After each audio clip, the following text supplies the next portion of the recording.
Je suis persuadé que 90% des cyclistes se pourrissent la vie quand ils se fixent des objectifs. Et certains abandonnent même le vélo car ils se trouvent complètement nuls par rapport à la barre imaginaire qu'ils se sont eux-mêmes fixés. Ça, c'est de l'échec. Et c'est pourquoi dans cette vidéo, je vais vous donner 3 clés pour progresser à vélo de manière simple et surtout pour continuer à prendre du plaisir. C'est pour ça qu'on fait ce sport. Bonjour à tous, je m'appelle Augustin, je fais du vélo en compétition depuis maintenant 5 ans, ce qui m'a amené jusqu'au championnat du monde UCI Grand Fondo. Dans un premier temps, bonne année à tous. Si vous êtes comme moi et comme beaucoup de cyclistes, vous avez dû vous fixer des bonnes résolutions pour cette année sportive 2025. Et c'est utile, on a ce petit moment, on vient se dire, on vient fixer un cap. Et ça passe par le fait de fixer des objectifs souvent, ce qui est cool, ce qui est nécessaire, mais selon mon expérience, c'est souvent source de frustration et de mal-être quand on le fait mal. On s'illusionne et on vient chercher trop souvent une perfection qui ne peut pas exister. J'ai par exemple une amie que je coach, que je conseille en ce moment sur son entraînement, qui me disait qu'elle n'avait pas du tout le temps d'aller rouler en ce moment car elle est trop occupée par son travail. Et du coup, quand on discutait ensemble des sorties, des solutions qu'elle pouvait trouver, qu'elle pouvait faire, en fait, elle se refusait à tout refuser en bloc. Selon sa perspective du moment, il était inutile d'aller rouler vu qu'elle ferait une reprise pour ensuite arrêter de rouler à nouveau car trop occupée, pour ensuite être forcée de reprendre plus tard, pour réarrêter. Et en fait, avec cette perspective, elle perdait l'essentiel de vue. Alors je vous pose la question, est-ce qu'il vaut mieux rouler un petit peu de temps en temps ou au contraire s'assurer de ne jamais rouler? C'est un peu l'arbre qui vient cacher la forêt.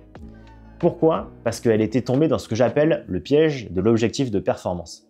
Et en fait, c'est complètement ok d'avoir un objectif, de juste prendre du plaisir et pas forcément d'être une machine de guerre. Et petit secret d'ailleurs, les pros et les personnes qui sont très très fortes, qui roulent beaucoup, en fait elles roulent beaucoup parce qu'elles y prennent du plaisir avant tout le temps. Donc il faut faire cette petite conversation avec soi-même, il faut être ok qu'en fait, prendre du plaisir, ça peut être son but premier et son seul but. Parce que si on tombe malade, un proche tombe malade, ainsi de suite, l'objectif de performance, il peut passer par la fenêtre. Alors des objectifs de non-performance, on va en avoir. Par exemple, prendre une semaine de vacances, on va faire du vélo tous les jours, faire une sortie longue, une sortie montagne, découvrir une nouvelle pratique, le gravel de VTT. Dans ces pratiques-là, intégrer par exemple une sortie technique VTT par semaine, où on vient faire des drills techniques juste pour apprendre là-dessus. Et un très bon objectif aussi que vous pouvez vous fixer, c'est de vous abonner à ma chaîne, et comme ça je pourrai continuer à vous apporter des conseils avec mes expériences. La deuxième clé que je peux vous apporter pour s'entraîner au mieux et continuer à prendre du plaisir, en fait elle intervient quand tous vos signaux ils sont au vert. Je vous le dis d'expérience, je l'ai vécu de très très près. Quand tout va bien, vous progressez bien, de jour en jour vous voyez l'évolution, c'est grisant. Or, en fait, il se passe que le vélo, c'est peut-être, à mon avis, le sport le plus ingrat qui soit. Et il peut très rapidement vous ramener à la réalité. Parce qu'en fait, le vélo, c'est des heures et des heures d'entraînement, de sacrifices pour s'améliorer. Et en fait, à la fin de chaque course, il n'y en a qu'un seul qui peut gagner. Et en fait, c'est vrai, quand on y réfléchit, en sport co, on gagne quasiment 50% du temps. C'est facile. C'est soit l'équipe qui gagne ou c'est l'équipe adverse. En vélo, la victoire, elle est bien plus rare et elle est bien plus élusive. Et en fait, non seulement on ne gagne pas, et c'est là le piège, mais en plus de ça, on est littéralement jugé, hiérarchisé et comparé dans le classement final. Du coup, c'est facile, Le 50e, si on est 50e de la course, le 40e, il est meilleur que soi. Et le 30e, il est encore meilleur. Et c'est ce qui est encouragé par le système. On se compare en permanence. Et je me rappelle quand j'étais enfant, ma mère, elle avait un proverbe qui était plein de sagesse. Elle disait « comparaison égale poison ». Et en anglais, ils disent également « la comparaison est le voleur de la joie ». Alors la solution, c'est de faire un pas de recul. On compare son évolution de sa performance par rapport à soi-même et par rapport à personne d'autre. Je vous jure, c'est hyper important. Il ne faut pas se comparer aux autres, il ne faut pas se comparer avec un autre coureur qui, pareil, a une progression fulgurante, ou encore un ami d'entraînement ou un ami du club. C'est hyper tentant, mais en fait, c'est hyper toxique. Je pense que quand on vient faire un travail rétrospectif comme on est à la fin de l'année ou au début d'une nouvelle année sportive, c'est de faire une rétrospective et d'avoir des marqueurs qu'on peut étudier, qu'on peut jauger. Par exemple, à mon avis, c'est sympa d'avoir une montée qu'on vient faire à bloc, un col, une fois par an pour voir son évolution.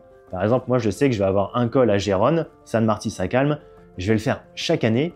Et chaque année, comme ça, je peux juger l'évolution que j'ai fait.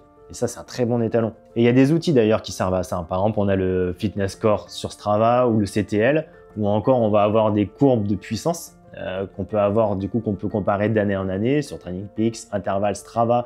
Ils le proposent tous. Et du coup, on peut voir l'évolution de cette courbe en fonction des années. Cette fluctuation, c'est ça qui vient nous rassurer qu'on est sur le bon chemin et qui vient vraiment nous recentrer sur notre performance, notre évolution.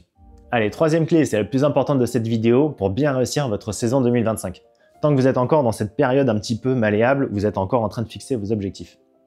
Alors cette clé, croyez-moi, j'ai mis très longtemps avant de la trouver celle-là. Vraiment, j'ai fait beaucoup d'erreurs, ça m'a pris beaucoup de temps et j'aurais pu m'éviter en fait beaucoup de souffrance. Comme beaucoup d'entre vous, j'ai toujours voulu être meilleur à vélo. C'est toujours le cas d'ailleurs. Mais du coup, j'ai longtemps fonctionné avec des objectifs de performance déjà et des objectifs de résultat. Alors je me les mettais en carotte.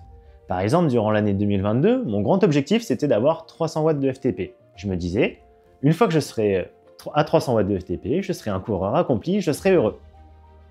Sauf que une fois que je l'ai eu, cet objectif, que je l'ai atteint, il y a un nouvel objectif qui est arrivé. 310 watts de FTP serait cool, et pourquoi pas à terme être à 320 watts, ainsi de suite.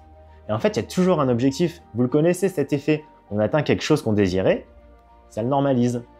Et donc on a toujours un sommet qui apparaît une fois qu'on en a franchi un. On a toujours un nouveau sommet qui apparaît, et c'est le seul du coup qu'on veut atteindre, et on se dit qu'on sera heureux quand on l'aura. Et je vous le dis, moi j'ai eu de la chance d'atteindre cet objectif qui était déjà très ambitieux en soi.